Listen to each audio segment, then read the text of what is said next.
nous soit donné avec l'amour et avec la foi de la part de Dieu, le Père et du Seigneur Jésus-Christ. Le Seigneur nous invite à déposer tous nos soucis, à faire taire les voix multiples qui encombrent notre pensée et notre cœur et à nous ouvrir à sa grâce. Dieu vient.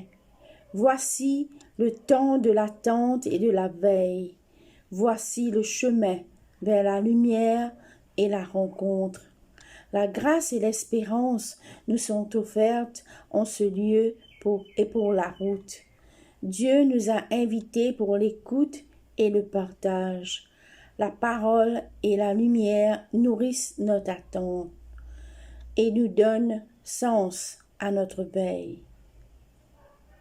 Nous écoutons aujourd'hui, en ce 3e dimanche de l'Avent, la lecture de la parole tirée de l'Évangile de Jean, chapitre 1er, versets 6 à 8 et 19 à 28. Dieu envoya son messager, un homme appelé Jean, et vint comme témoin pour rendre témoignage à la lumière, afin que tous croient à sa grâce à lui. Il n'était pas lui-même la lumière, mais il devait rendre témoignage à la lumière. Cette lumière était la seule lumière véritable, celle qui vient dans le monde et qui éclaire tous les hommes. Voici le témoignage rendu par Jean lorsque les autorités juives de Jérusalem envoyèrent des prêtres et des lévites pour lui demander « Qui es-tu » Il ne refusa pas de répondre, mais il affirma très clairement devant tous « Je ne suis pas le Messie ». Ils lui demandèrent « Qui es-tu donc? Es-tu Élie » ? « Non, répondit Jean, je ne le suis pas. »« Es-tu le prophète ?» dirent-ils. « Non, répondit-il. » Ils lui dirent alors « Qui es-tu donc? Nous devons donner une réponse à ceux qui nous ont envoyés. Que dis-tu à ton sujet ?» Jean répondit « Je suis celui qui crie dans le désert. Préparez un chemin bien droit pour le Seigneur. » C'est ce qu'a dit le prophète Ésaïe. Parmi les messagers envoyés à Jean, il y avait des pharisiens. Ils lui demandèrent encore « Si tu n'es pas le Messie, ni Élie, ni le prophète, pourquoi donc baptises-tu » Jean leur répondit « Moi, je vous baptise avec de l'eau, mais il y a un au milieu de vous, quelqu'un que vous ne connaissez pas. Il vient après moi, mais je ne suis même pas digne de délier la courroie de ses sandales. » Tout cela se passait à Béthanie, de l'autre côté de la rivière, le Jourdain, là où Jean baptisait. Amen. La mission de Jean-Baptiste était claire, venir avant le Messie pour préparer le chemin du Seigneur. Mais sa mission n'a pas été facile. Le dernier prophète avant lui avait été Malachie, plus de 400 ans auparavant. Sans prophète, le peuple du pays commença à se diviser en fractions et en groupes, chacun clamant son droit d'interpréter les Écritures et de diriger le peuple. En dépit des difficultés présentes à l'époque de Jean, beaucoup de gens viennent dans le désert pour l'écouter prêcher et se faire baptiser. 2 des futurs disciples, Jean le bien-aimé et André, firent la connaissance de Jésus grâce à Jean-Baptiste. Voyons un peu l'image de Jean-Baptiste que nous offre l'évangéliste Jean. À toutes ces questions, es-tu le Messie? Es-tu Élie? Es-tu le prophète annoncé? Jean-Baptiste répond par la négative. Il n'est ni le Messie, ni Élie, ni le prophète annoncé. Il est qu'une simple voix. Lui-même ne sachant pas qui était le Messie. Ce n'est qu'au moment du baptême de Jésus que Jean-Baptiste a eu la certitude qu'il est le Messie, lui, Jésus. Il a commencé à annoncer la présence de Jésus au milieu des hommes avant même d'avoir reconnu Jésus comme le Messie. La gloire. C'est si facile de se laisser emporter par la vague qui s'appelle la gloire. Jean-Baptiste est venu pour préparer le chemin de celui qui est la lumière. Il n'a jamais pensé qu'il devait recueillir le fruit de son labeur. Il n'a jamais recherché de la reconnaissance. Nous, humains, nous aimons bien que les gens nous félicitent ou nous remercient pour notre travail accompli. Jean-Baptiste ne s'est jamais considéré plus grand que ce qu'il n'était. La foule voulait le considérer comme l'un des prophètes qui seraient revenus à la vie. Les chefs prêtres et les lévites posent la question à Jésus, mais ils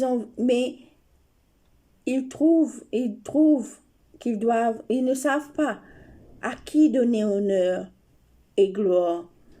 Est-ce à Jean de donner à lui de donner honneur et gloire, ou est-ce qu'il faut considérer Jean comme une simple personne? C'est la question qui se pose. À la fin de la lecture d'aujourd'hui, nous voyons Jean-Baptiste leur donner la réponse à leur question. Il leur dit de qui il est et quelle est sa mission. Il leur dit qu'il est venu préparer le chemin de quelqu'un qui est plus grand que lui. Dans le texte, nous voyons l'attitude d'humilité de Jean-Baptiste et elle va caractériser toute sa mission. On retiendra cette célèbre phrase « Il faut qu'il croisse et que je diminue ». La popularité ne lui fait pas tourner la tête.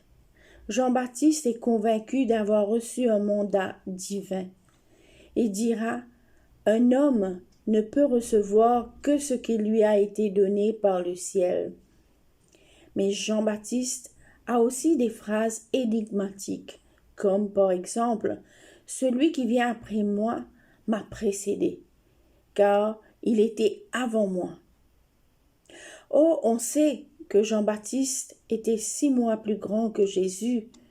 Comment peut-il l'avoir précédé et être avant lui? Si on parle de Jésus qui a précédé Jean-Baptiste, c'est quand on pense que Jésus était là. Oui, Jésus était là dès la création. C'est pourquoi Jésus a précédé Jean-Baptiste. Jean-Baptiste, poussé par l'Esprit, est conscient d'être en présence du Sauveur du monde. Devant la majesté du Seigneur, Jean-Baptiste sera réticent à le baptiser. Il déclare « C'est moi qui ai besoin d'être baptisé par toi et tu viens à moi ?» Ce face-à-face entre Jean-Baptiste et Jésus sera émouvant à ce moment-là. Mais à ce moment-là, Jésus rassurera Jean-Baptiste et l'invitera à donner suite à sa demande qui était de se faire baptiser. Jean-Baptiste poursuivra sa mission sans se laisser influencer et sans hésiter à dire haut et fort ce qu'il trouvait d'obscur. Pour lui, la mission était de faire connaître l'Évangile, même si c'était une tâche difficile. La vie moderne a engendré de nombreuses distractions. Ce que le monde offre est trop alléchant, trop tentant, et cela égare les gens. Beaucoup de jeunes, et d'adultes aussi, ne trouvent pas plus le besoin d'avoir un Dieu personnel, un Dieu qui est proche de chacun d'eux.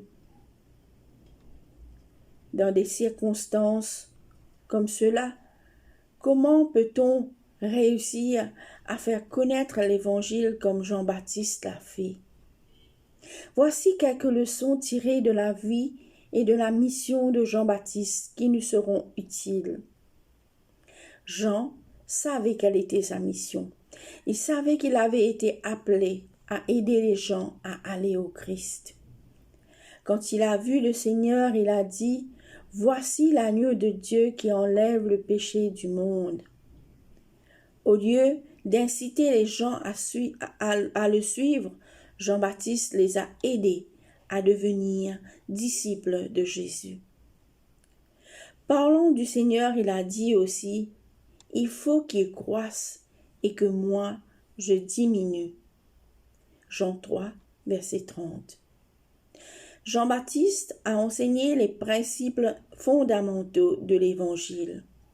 Il a enseigné aux gens la justice, la miséricorde, l'honnêteté, le jeûne, la prière et la confession des péchés, le baptême par immersion, la résurrection et le jugement.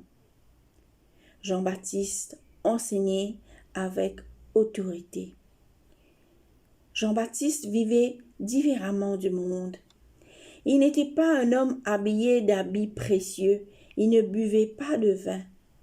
Jean-Baptiste était la voix qui criait dans le désert, préparez le chemin du Seigneur, parce qu'il enseignait avec le pouvoir de Dieu. Les gens ressentaient l'Esprit et se convertissaient. Jean-Baptiste était très dévoué.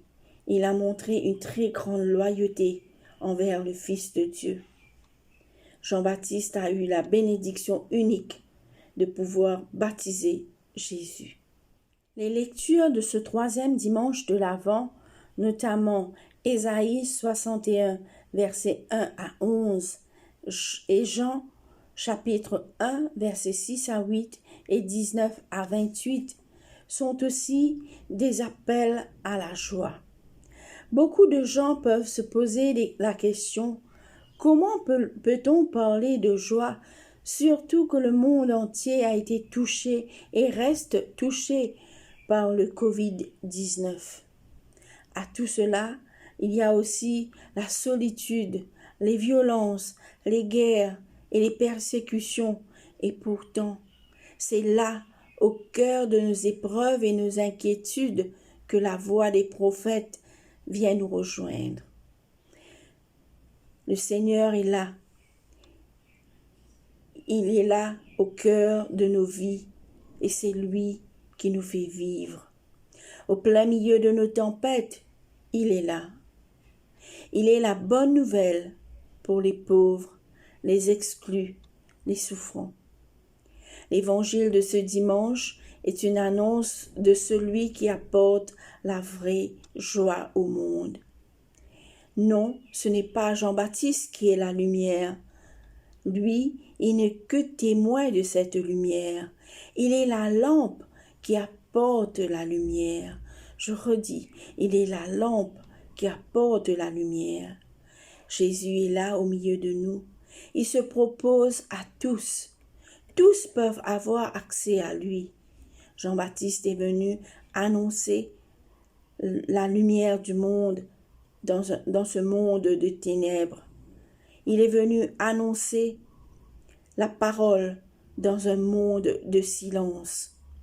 Comme Jean-Baptiste, nous sommes appelés à rendre témoignage à celui qui est la source de toute joie. Pour que resplendisse la lumière de Dieu, il nous faut rester en relation constante et intime avec Dieu, prier sans relâche, toujours revenir à Dieu. Dans quelques jours, nous allons fêter Noël. Le plus important n'est pas de préparer une grande fête, mais d'accueillir celui qui vient chercher et sauver les perdus. Les plus beaux cadeaux, les plus beaux grands réveillons ne pourront pas nous combler. C'est seulement auprès du Seigneur que nous trouverons la vraie joie. Amen. Prions. Père éternel, nous nous préparons à nouveau à fêter Noël, Ta parole est venue parmi nous, pleine de grâce et de vérité. Nous t'en prions, préserve-nous de l'influence du monde qui nous empêche de vivre une bonne relation avec toi.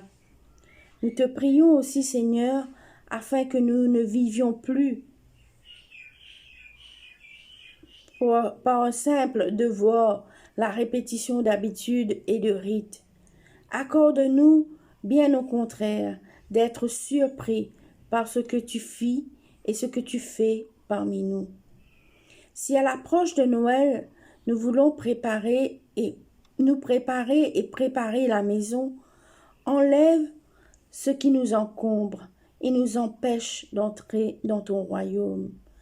Pardonne à ceux qui sont tes enfants quand ils ont peur de la pauvreté, quand ils craignent d'agir contre l'injustice, notre lâcheté devant tant de détresse.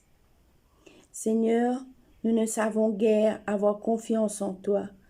Guéris-nous. C'est aussi l'espérance de la venue de ton règne qui nous manque, tout comme la foi en ta présence, tout comme notre attachement à ce qui est le bien. Seigneur, veuille nous aider à faire demi-tour, à tout comprendre de manière renouvelée. Seigneur, souviens-toi de nous. Accorde-nous de comprendre l'abaissement du Christ et le don qu'il fit. Que ton Esprit Saint soit notre consolation. Nous t'en prions. Amen. Exhortation et bénédiction. La parole nous a remis en éveil. La lumière nous trace un chemin. Nous voici alertés d'une venue prochaine. Proclamons avec joie la promesse. Il vient, celui qui est bénédiction. Que Dieu Tout-Puissant répande en abondance sur nous sa bénédiction. Lui, le Père du ciel, le Fils bien-aimé et l'Esprit Saint, abreuvé de la grâce de Noël. Allons dans la paix du Christ. Amen.